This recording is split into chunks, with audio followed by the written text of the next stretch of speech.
Okay, checking the transport incubator. So obviously you need to have your suction working, you check your battery is full, we're not going to go into that. And your monitor, you'd hope that you'd have baby's leads and you can use those for monitoring. We'll go over the ventilator in more depth shortly, but just the ventilator, it's the whole incubator itself, you need to make sure that it is plugged in. It should have that wiggly line there when it's plugged in, and that is your heat source, and it also charges your ventilator. This is telling you you've got full battery, and when you unplug the thing, it will beep and flash power failure. All you have to do is actually just press the alarm and it resets it. Then the temperature, so you can have whatever temperature you like. This is saying the current temperature in there. If you want to set your temperature lower, you press set temp and then you put it down to whatever you like. It will then go back to what the air temperature is shortly. We'll click back. And if you want it to come down quicker, just either pop open your doors or pop open the lid. So that's really the part of the incubator. 4 cylinders in total, 2 on the top which are automatically plumbed in, and then 2 on the bottom. We'll start with the 2 on the top. So using your key in the on button, what you want to do is turn one on individually at a time, and then we'll turn the second one on because you can't check the level of 2 at the same time. So we'll turn that on, and when we turn that on, these 2 dials go up here. So both dials go up in response to opening one cylinder. It's not one is one cylinder, one is another. So actually what this represents is, this represents how full the cylinder is, which actually it could be fuller than that really. We prefer it to be up at 100. And then this represents the pressure within the circuit. So the pressure is absolutely fine, but the cylinder is a little on the low side. Now, how I know that is because I've opened it and these were at 0 before we started. So what I'm actually going to do is close that cylinder off and I bleed this out so the dials go back to 0, and we're going to check the other cylinder. But this cylinder I should really change. So I'm going to use the off and turn it to the off position.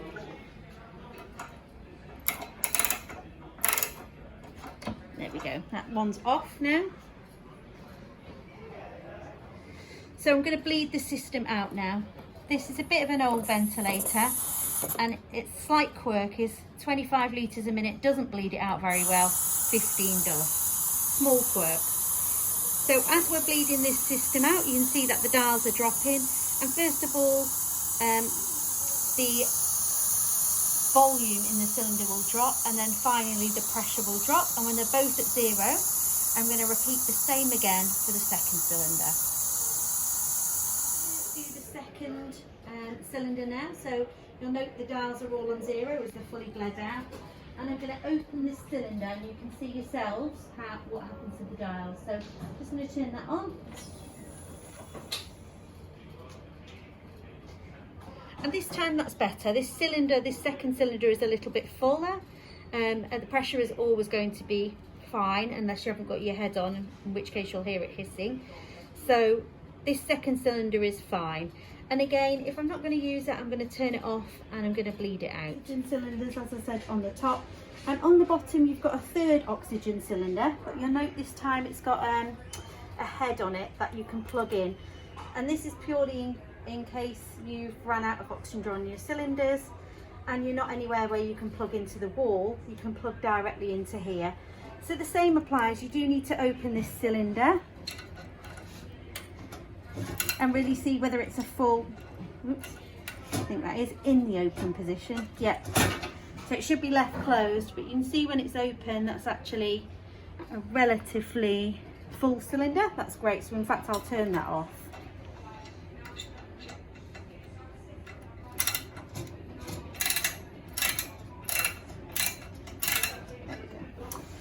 And the same with the air. So the reason for air, can you see the air cylinder there?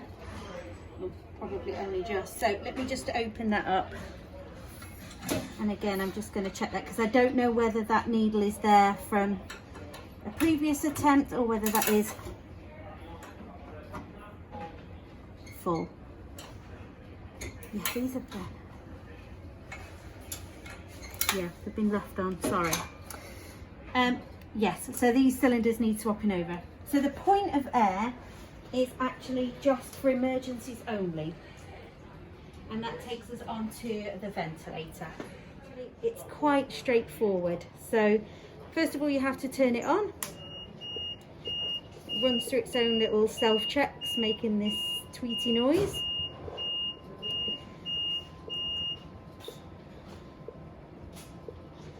And then either it can be in a ventilator mode, intermittent mandatory ventilation, so in its basic format, or CPAP. This doesn't do high flow, it doesn't do HFOV, doesn't do anything really very fancy.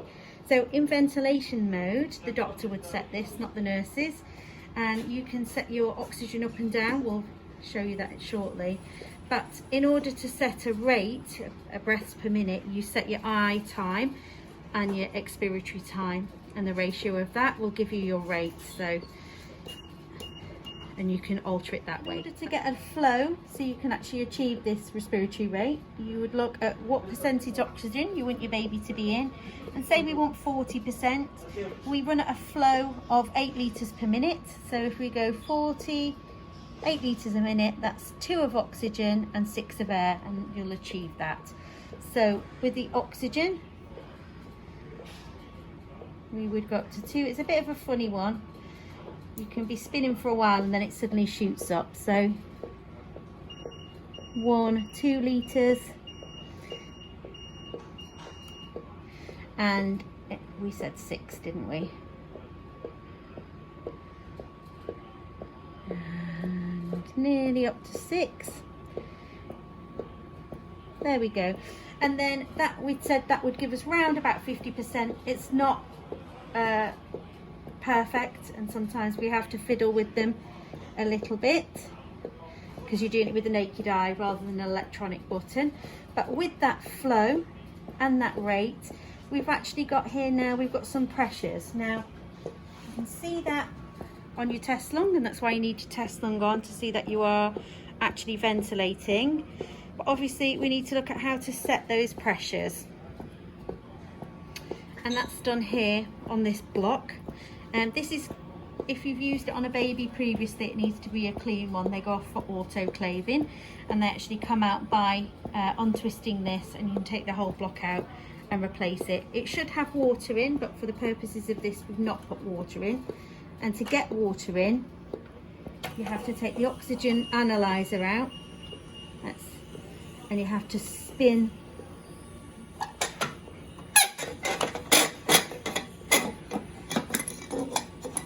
that out, fill it to water, sterile water, no further than there, and replace it.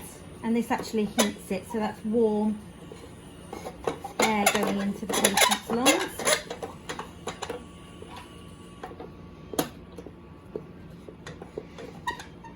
And then we can set our pressures using the dial here. So if we're going to set the PEEP, as you can see currently it's about 4-ish. We can turn the dial up, we turn the PEEP up, and then in order to set the PIP, we would use this bottom dial, and again, if we go up on that, you can see we achieve higher pressures. And that's in ventilation mode, and through an ET tube you can usually achieve that, but it would be rare we did it with this ventilator. The next mode of ventilation is the one we most commonly use, and that would be CPAP. So to switch into CPAP, you press the CPAP button, and you can hear already it's not giving you a rate. If you still want to use the same flow and the same oxygen concentration, that's fine.